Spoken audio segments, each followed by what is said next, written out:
இன்னைக்கு வந்து நவராத்திரிக்கு ஒரு 2 நாள் இந்த மாதிரி பண்ணலாம். ஒரு நாள் வெல்லம் போட்ட காராமணி சுண்டல், ஒரு நாள் உப்பு காரம் போட்ட காராமணி சுண்டல் பண்ணலாம். அந்த 2 சுண்டலும் எப்படி பண்றதுன்னு இன்னைக்கு உங்களுக்கு சொல்லித்தரேன் பாருங்க. பாருங்க, வெல்லம் போட்ட காராமணி சுண்டலுக்கு நான் இந்த மாதிரி எப்பயுமே இந்த மாதிரி சிவப்பு காராமணி தான் எடுத்துப்பேன். இதுல வந்து 1 கப்பு காரம் எது வேணும், எவ்வளோ ஒரு மெஷர்மெண்ட் எடுத்துக்கோங்க. அதுல நான் இன்னைக்கு 1 கப்பு காராமணி எடுத்துட்டு இருக்கேன், சிவப்பு காராமணி. அது வெல்லம் வந்து அதுல 3/4 கப்பு இருந்தா போதும். அதுக்கு கொஞ்சம் தேங்காய் துருவல், கொஞ்சோண்டு ஜாதிக்காய், ஏலக்காய் பொடி, ஒரு ஸ்பூன் நெய். அடுத்து உப்பு காரம் போட்ட சுண்டலுக்கு வந்து நான் இந்த மாதிரி வெள்ளை காராமணி எடுத்துட்டு இருக்கேன். இது நல்லா இருக்கும். இது 1 கப்பு. அதுக்கு வந்து நான் ஒரு கறிப்பொடி சொல்லி கொடுத்தேன் பார்த்தீங்களா, அந்த கறிப்பொடி தேவையான அளவு அதுக்கு போட்டுக்கோங்க. கொஞ்சம் தேங்காய் துருவல், உப்பு, பெருங்காயம் கொஞ்சம் பொடியா போட்டுக்கோங்க. இந்த காராமணியை நீங்க வந்து காலம்பரையா ஊற போட்டு சாயந்தரம் வேக விட்டும் பண்ணலாம். அப்படி நம்ம மறந்துட்டோம்னா இது என்ன பண்ணணும்னா, நான் இன்னைக்கு வந்து வறுத்து காமிக்க போறேன் பாருங்க.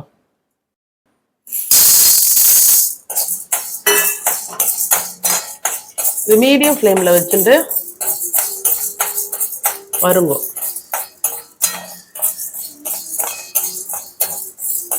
ரொம்ப வறுக்கணும்னு இல்லை, அதாவது கொஞ்சம் வாசனை வரும் கமகமான்னு, அப்ப அதை எடுத்துடலாம்.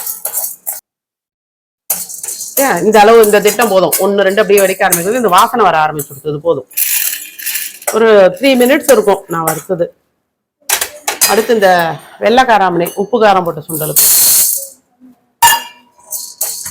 பொதுவா, ஆனா காராமணிய கவனிங்கோ, அதுல கண்டிப்பா அதுவும் இந்த சிகப்பு காராமணியில கல்லு மண் இருக்குமா, அதை பார்த்து பொறுக்கிட்டு அதுக்கப்புறம் வறுத்துருங்கோ. வேக விடும்போது ஒரு முறை நல்லா வாஷ் பண்ணிட்டு அப்புறம் வேக விடுங்க.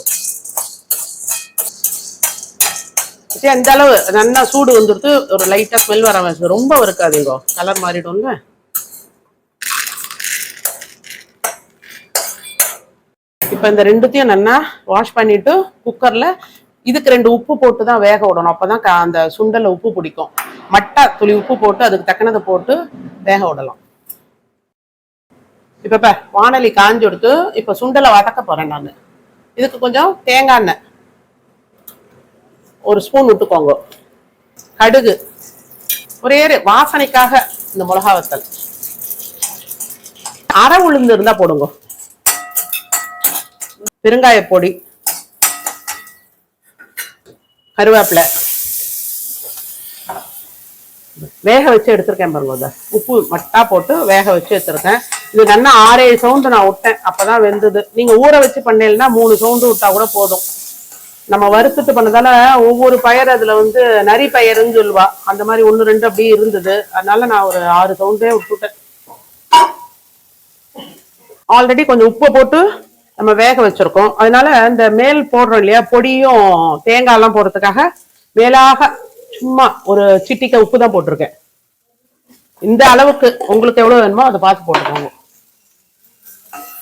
இது ஒரு பரட்டிக்கோங்க. அப்புறம் நான் கறிப்பொடி சொல்லி கொடுத்தேன் இல்லையா,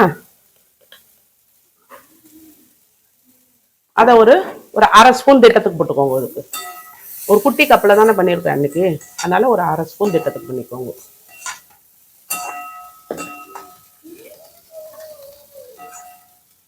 இந்த கறிப்பொடி அரைக்கும் போது இந்த காஷ்மீரி சில்லி கூட நீங்க 2 போட்டு அரைச்சல்னா சிவப்பா இருக்கும் கலர் பார்க்கறதுக்கு.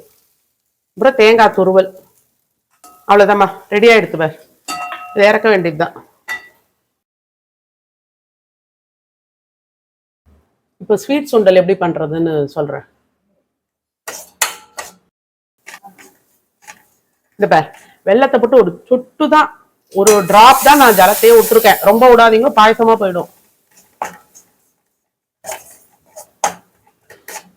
இந்த வெல்லம் கரையணும், அவ்வளவுதான் நேரம். வெள்ளத்தை போட்டு ஒரு டிராப் தண்ணி விட்டா போதும். இது பாருங்க, இந்த மாதிரிதான் இருக்கணும், ரொம்ப தண்ணியெல்லாம் இருக்கக்கூடாது. இப்போ இந்த வேக வச்சிருக்கேன் பாருங்க, இதுலயும் நிறைய பயிர் இருந்தது, அதெல்லாம் எடுத்து போட்டு. ரொம்ப பாக ஆக்க வேண்டாம், அது ஒரு சும்மா சொட்டு விட்டோன்னே அப்படியே ஈரிகின்ற மாதிரி ஆறுது இல்லையா, அது இருந்தா போதும். ரொம்ப வச்சீங்கன்னா இது வந்து நெத்து ஆயிடும். இந்த சுண்டல் கொஞ்சம் தான் இருக்கணும். இப்ப இதுல கொஞ்சோண்டு தேங்காய் துருவல், ஏலக்காய் பொடி கொஞ்சம். அப்புறம் இந்த ஜாதிக்காய் இருக்கு இல்லையா, அதை இந்த மாதிரி இந்த கேரட் சீவி சின்னதாக இருக்கு வரும், இதில் நல்லா சீவ வருது. இது கொஞ்சோண்டு புளி தான் போடணும், ஒரு பிஞ்சு போடுங்க, அதுக்கு மேலே இந்த அளவுக்கு அந்த பிஞ்சு போதும். அப்புறம் ஒரு ஒரு ஒரு ஒரு ஸ்பூன் நெய்யை விட்டுக்கோங்க, மனமாக இருக்கும். அதுதான் ரொம்ப நேரம் வச்சு அந்த வெள்ளத்தில் வச்சுட்டா அந்த சுண்டல் வந்து உங்களுக்கு வந்து நெத்து நெத்தா ஆகிடும், அந்த காராமணி ஆடாயிடும். அதனால இப்பயே அணைச்சிடலாம். இதை பண்ணிட்டு 1 மணி நேரம் அப்படியே ஆகும் இல்லையா, அப்போ வந்து அது நல்லா இறுகின்றோம். ஆச்சு, 2 சுண்டலும் பண்ணுவோம். இந்த 2 சுண்டலையும் நவராத்திரிக்கு நீங்கள் பண்ணி பார்த்துட்டு எப்படி இருக்குன்னு கமெண்ட்ல சொல்லுங்க. இப்போ நான் போடுற வீடியோஸ்லாம் உங்களுக்கு பிடிச்சிருந்தா லைக் பண்ணுங்க, ஃப்ரெண்ட்ஸ் அண்ட் ரிலேட்டிவ்ஸ்க்கு வந்து ஷேர் பண்ணுங்க. அப்புறம் என்னோட சேனலை வந்து எல்லாரும் சப்ஸ்கிரைப் பண்ணுங்க. பக்கத்தில் இருக்கிற பெல் ஐக்கான் டச் பண்ணிங்கன்னா நான் போடுற வீடியோஸ்லாம் உங்களுக்கு நோட்டிஃபிகேஷனில் வரும். தேங்க்யூ.